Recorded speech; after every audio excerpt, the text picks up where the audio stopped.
నమస్తే, welcome to max TV. నేను మీ శ్రావ్స్. ఈ రోజు మనతో పాటు ఉన్నారు senior ayurvedic doctor Chittipotla Madhusudan Sharma గారు. మరి సార్తో మాట్లాడి మరికొన్ని విషయాలు తెలుసుకుందాం. నమస్తే సార్. నమస్తే మా. ఎలా ఉన్నారు? బాగున్నానమ్మా, మీరు ఎలా ఉన్నారమ్మా? నేను కూడా చాలా బాగున్నాను సార్. సార్, ఈ మధ్యన ఎక్కువ మంది ఫేస్ చేసే ప్రాబ్లం సయాటికా పెయిన్. అసలు ఈ సయాటికా పెయిన్ రావడానికి గల కారణాలు ఏంటి సార్? అసలు ఎందుకు వస్తుంది ఈ పెయిన్ మనకి? ఓకేమా, అసలు మనకి నడుము భాగం నుంచి మొదలయ్యి కుడికాలు వెనక భాగంలో ఎడమకాలు వెనక భాగంలో రెండు నరాలు వస్తుంటాయి, పెద్ద నరాలు. అంటే దేహంలో అతి పెద్ద నరాలు ఇవేమ్మా. వాటిని సయాటిక అంటారు అనమాట. అంటే ఎడమవైపు ఒక సయాటిక నరము, కుడివైపు ఒక సయాటిక నరము ఉంటాయమ్మా. సో ఈ సయాటిక నరము వ్యాధిగ్రస్తమైనటువంటి పరిస్థితి ఏదైతుందో దాన్ని సయాటిక అనేటువంటి పేరుతో పిలుస్తుంటారు. సయాటిక అంటే సయాటిక నరు వ్యాధిగ్రస్తం కావడం అని చెప్పుకోవచ్చుమా. సర్వసాధారణంగా 100లో 80% లేదా 90% మందిలో కూడా ఏదో ఒక్క కాలుకే ఎఫెక్ట్ ఇస్తున్నాం. చాలా మందిలో చాలా చాలా అరుదుగా మాత్రం రెండు కాళ్ళు కూడా ఈ యొక్క సయాటిక ప్రాబ్లం రావచ్చుమా. మీరు అడుగుతుంటే నాకు మరొక విషయం కూడా గుర్తొస్తుందమ్మా. ఆయుర్వేద వైద్య విధానంలో వేలాది సంవత్సరాల క్రితమే మన మహర్షులు ఈ వ్యాధి గురించి చక్కగా ప్రస్తావించి చక్కటి చికిత్స కూడా తెలియజేయడం జరిగిందమ్మా. దాన్ని గృధ్రసి వాతం అంటారమ్మా. సంస్కృతంలో గృధ్ర అంటే గద్ద, గద్ద ఎగ్జాక్ట్లీ. సో గద్ద ఎట్లయితే నడుస్తుంటుందో ఆ గద్ద నడక వాళ్ళే ఈ సయాటిక రోగులు నడుస్తుంటారమ్మా. దానిలో గృధ్రసి వాతం అంటారు అనమాట. అంటే మామూలుగా నడిచే వాళ్ళకి ఆ జబ్బుతో నడిచే వాళ్ళకి తేడా వస్తుంది. వాళ్ళని అబ్జర్వ్ చేస్తే గద్ద నడక ఇదని కూడా కనుక్కోవచ్చమ్మా. సో గృధ్రసి వాతం అంటారు అనమాట దాన్ని. సో దానికి మంచి రెమెడీస్ కూడా చెప్పడం జరిగిందమ్మా.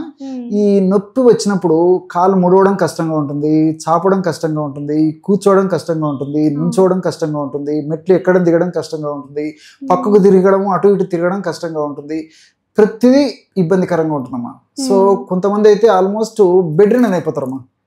అంత తీవ్ర స్థాయి కూడా వస్తుందమ్మా. కొంచెం కాలు కదిలించేసరికి విపరీతమైనటువంటి పోటు, బాధ, సలుపు, ఆ కాలు బరువుగా ఉన్నట్లుంటుంది, తర్వాత స్పర్శ ఏదో ఒక రకంగా ఉన్నట్లు అనిపిస్తుంది, ఒక కాలుకు అంత డిఫరెన్స్ కనిపిస్తూ ఉంటుంది.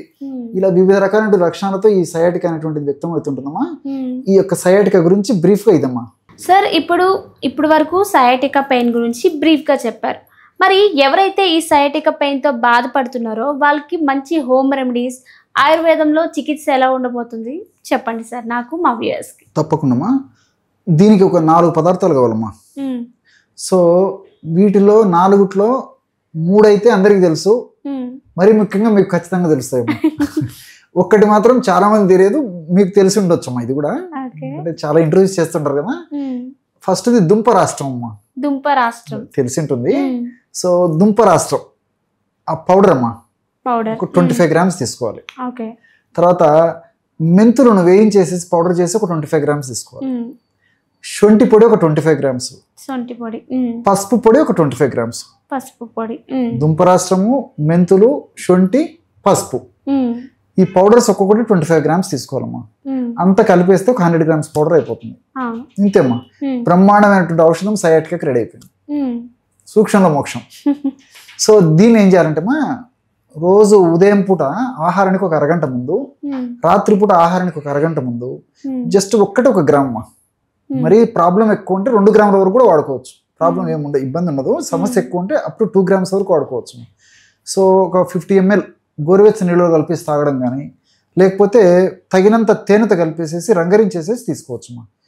ఈ విధంగా రోజు ఉదయం ఒకసారి, రాత్రి ఒకసారి తీసుకోవడం వల్ల ఆ సయాటికా నరువులో ఉన్నటువంటి ఇన్ఫ్లమేషన్ ప్రక్రియ వల్ల ఉత్పత్తి అయ్యేటువంటి రసాయన పదార్థాల యొక్క ప్రభావాన్ని తగ్గించేసి ఆ నొప్పి, పోటు, సలుపు, బాధ ఇవన్నీ తగ్గిపోతాయమ్మా. చాలా త్వరగా రికవర్ అయిపోతుందమ్మా. సో ఈ ఔషధం ఎన్నాళ్ళు వాడినా ఇబ్బంది ఉండదు ఏమ్మా. క్షేమదాయకంగా వాడుకోవచ్చు, ఎలాంటి సైడ్ ఎఫెక్ట్స్ ఉండవు, అన్ని సైడ్ బెనిఫిట్స్ ఉంటాయి కాబట్టి రిజల్ట్స్ కూడా చాలా ఫాస్ట్గా వస్తాయి. సార్, కొంతమంది అంటారు చాలా వరకు ఆయుర్వేదిక్ మెడిసిన్స్ పడవు కొంతమందికి అంటారు. అది నిజంగానే ఆయుర్వేదిక్ మెడిసిన్స్ అందరికీ పడతాయా సార్ అసలు బాడీకి? అది ఒక అపోహమా. అలాగంటే ఇంగ్లీష్ మందులు కూడా కొంతమందికి పడనటువంటి పరిస్థితి ఉంటుందమ్మా. కాబట్టి దీనికి ఏంటంటమ్మా, వైద్యుడు కరెక్ట్గా ఆ ఔషధాన్ని నిర్ణయించి చక్కటి ఔషధాన్ని వాడడం ఒకటి. రెండవది పేషెంట్ కూడా సక్రమంగా ఉపయోగించుకునేటువంటి పరిస్థితి ఉండాలమ్మా. అంటే కొన్ని మందులు ఆహారానికి ముందు తీసుకునేట్టు ఉంటాయి, కొన్ని ఆహారం తర్వాత తీసుకునేట్టు ఉంటాయి, కొన్ని పరిగడుపున తీసుకునేట్టు ఉంటాయి, కొన్ని రాత్రి పడుకునేటప్పుడు తీసుకునేట్టు ఉంటాయి. కాబట్టి ఈ యొక్క మందుల యొక్క డోసు, మందుల యొక్క నాణ్యత, అదేవిధంగా పేషెంట్ ఫాలో అయ్యేటువంటి పరిస్థితి, వాళ్ళు తీసుకునేటువంటి ఆహార విధి విధానాలు, వీటిని బట్టి ఆధారపడి ఉంటుంది తప్ప ఆయుర్వేద మందులు పడకపోవడం అంటూ ఉండదమ్మా. కాబట్టి మనకు తెలిసి తెలియక చేసేటువంటి కొన్ని పొరపాట్ల వల్ల ఆ మందు కొంచెం ఇబ్బంది పెట్టేటువంటి పరిస్థితి ఏర్పడుతుందమ్మా. సార్, పడుకున్న అంటే మంచి నిద్ర టైంలో కూడా ఒక్కొక్కసారి కొంతమందికి కాలు పట్టేస్తుంటుంది. నరం అనేది బెనికింది అంటారు, లేదా పట్టేసింది అంటారు. ఆ టైంకి కాలు అసలు మనం తిప్పలేము కూడా. సో ఆ నొప్పి కూడా సయాటిక్కి దేనికి సంబంధం ఏమైనా ఉందా సార్?